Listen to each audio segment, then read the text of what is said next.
what's like the best Penn State team ever and stuff like that. And I don't know. Who do you think? What a transition from It's tough. It's tough. I mean, Might be obviously, a little recency bias going on. Yeah. I mean, I've been hearing a lot of stuff that they're saying this year's Penn State team is the best, but then I'm thinking like it's kind of hard. It's kind of hard when you lose a guy like Aaron. You know what I mean? Yeah. Like when I'm thinking about what team that I want to like, it's battle against other guys. Like I want Aaron strapping up. You know what I mean? So I don't know. And then you guys had like a really good team, but I feel like you guys had some holes in your lineup. Yeah. At certain weights where when you look at our team, I mean, there's not a weight class where you're like, all right, stacked. like this should definitely be like a 10 All-American year. Yeah. Has the potential for to, sure. which we've never done, right? No, we've never done it. really. Last year was the closest. I think we had 8 or 9. Wow. But yeah, I'm thinking like the team is so stacked this year. Yeah. I mean, and all the guys too. I'm trying to Tell think. you what though, bro. Can 2015 to 2019 was some dogs, bro. Like there's some killers through. Now, through are we there. talking dual meet team or a tournament team? Well, a tournament, I don't know. In a tournament, the more well-rounded team is probably going to win. But we just had those pinners. Yeah. We were pinning, bro. You guys were pinning. We were pinning everyone. So I saw the one thing where you took the one year. It was you took my bonus points along with Nolf's bonus points, and it equaled another champion.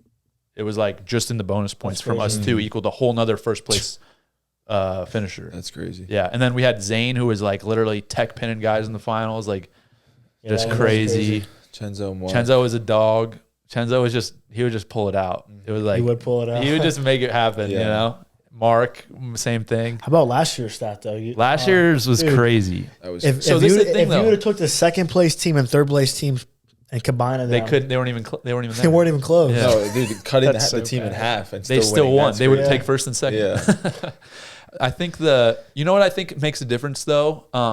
We never had 3-point takedown. So like when you look at the amount of bonus points we scored, Was 3-point takedown last year? Yeah. last year was the first year. Was it? Yeah. So we were beating guys, like some of our guys would win like 15-4, 3-point takedown. That's like 35-8. And the near fall. And the near fall. Near fall was different as well. There's an extra point now, Extra right? No, point. there's a So we there's had like a 3 or something. We had like that. 2 or 4. And now it's 2, 3, 4. So yeah. extra point there. But yeah, I would love to like just go look back at the stats of takedowns. You guys did and have a then lot add of. it in. You guys definitely like pinned a lot and like Yeah. and you guys could create a lot of points. Just the only thing is just the holes. Like We had a couple and the holes. holes were holes. Yeah, big time. It was like they were not scoring. Yeah. I think a duel, those teams back then, We were good at duels. we did not. I didn't lose a Wow. duel in 4 Yeah. years. Yeah. Really? We didn't lose a single duel. Yeah. That's Even when crazy. we were and Nolf was hurt, we were outnumbered. We never lost. Nolf was hurt, and we still beat Ohio State's super team. Was that Bro, listen to was that Ohio- in rec hall? It was Yeah. bro, crazy. That was when you beat Colin Moore? Yeah. That was I was on my visit and I was like, yeah. Were you? Yeah. That's a great visit. Yo, that's the best. That's the best I was NCAA hyped wrestling duel of all time. Yo, so listen to this team that we beat. Right, Nathan Tomasello at 125, at 133. They had somebody good. I'm forgetting. What year is it? Yeah. Luke Pletcher at 133. 41, Joey McKenna. 49, Keyshawn Hayes. 57, Micah Jordan. 65, they had the dude from Pittsburgh. You know what I'm talking about? Yeah. Chenzo always wrestled him. Chenzo wrestled him. He was Campbell? pretty Campbell. Campbell. Yeah. Yeah. Something Campbell. Trayshawn Campbell. Something, Like that. Campbell.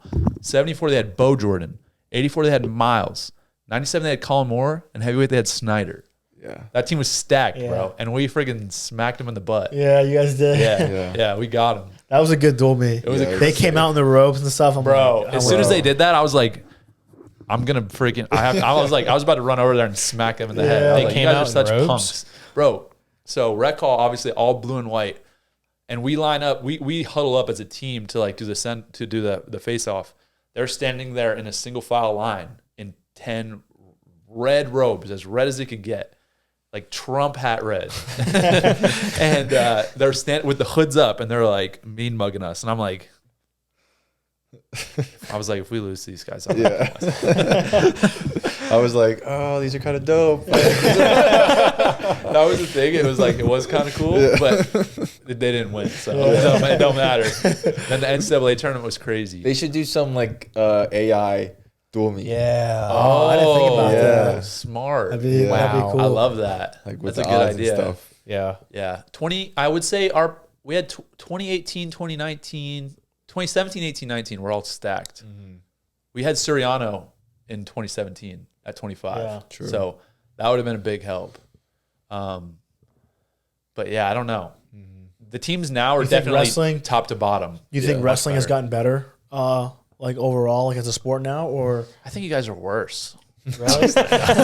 No, I think guys are better. I think technically, I think guys are better, but I think physically, like just in terms of heart and like just whatever, like effort, I feel like it's worse. Like I feel like it's easier to be good in today's time because guys just like They don't want to wrestle. I don't know if it's just like how everything is just like it's programmed nowadays and everything's quick, and I just feel like if things don't happen quick for a match, like if you just make it hard for a guy for like a minute and a half, like they just fold. You know what I mean? I just feel like we're back then, like Guys would wrestle guys harder. fought a little bit. And the other thing is we were getting 35 matches a year. Yeah. I know you were trying to get an open tournament to get some more matches, but most guys are not like that. No. Most guys are wanting to get, a dozen matches if they can. But yeah, we were wrestling 35 and that was like pretty standard. I think one season for you guys was 3 of my seasons. Yeah. Well, because like my first season was COVID, so I had like 11 matches. But I'm like texting the coaches because like I'm like, all right, like he has this amount of wins or whatever. So I'm like, yo, like I'm trying to go to this open tournament. They're like, no, you're not going. That's funny. That is funny. Yeah. I think so. There was a couple really interesting phases in wrestling that really changed the sport. So the first one was maybe like 2000. It was like 2009, 10, 11, right in there. People started doing funk rolls, and it was like not a thing at all. I feel like wrestling like was all of a sudden so much better. It was like before that, Scrambles. there was no scrambles. Yeah. It was like like Ben Askren was like the best scrambler in the world. I remember that. And nobody scrambled. And then all of a sudden, the dude from Illinois, 125er, Jesse Delgado, He was nasty at it. nasty. He just started flipping. Bro, Sean Garrett would blast Double him, and he would like 10 feet. Yeah. he would do it in the middle of in the air. Yeah. It was so good. And so that changed the game because then everybody was doing funk rolls. It was like funk roll, funk roll, funk roll. And now that like everybody is going away from it because you got the danger roll. And so people at first I feel like the danger roll took a little bit to get used to because people would still just fight it out.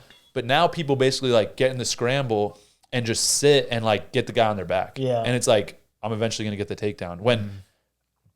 Back when we were in school, that was 0 points. And now it's 7. Like if you get the takedown and the near fall, like you could literally have scenarios where guys are scoring 0 points and you took the exact same scenario with the rule set now and they're scoring 7. Yeah. So crazy.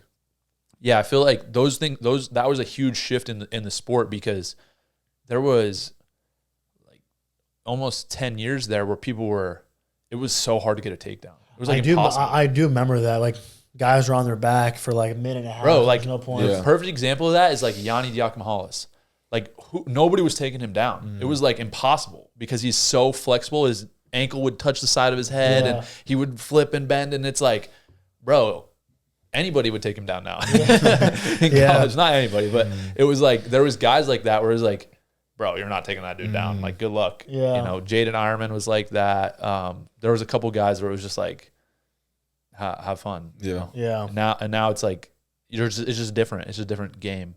Yeah, they just keep changing the rules more and more. I know. I like the rules the way they're at now. I don't really know that there needs to be that many changes now. It's like I just think they good. just need to adjust the stalling. You know what I mean? Without a doubt. That was like they're calling. You know what's weird is they're calling guys on top for stalling. So like if there's there's nothing, I'm thinking, and then like I'm just like remember Coach Kell said if like you get in a street fight and you hit the guy and he like goes to the ground like.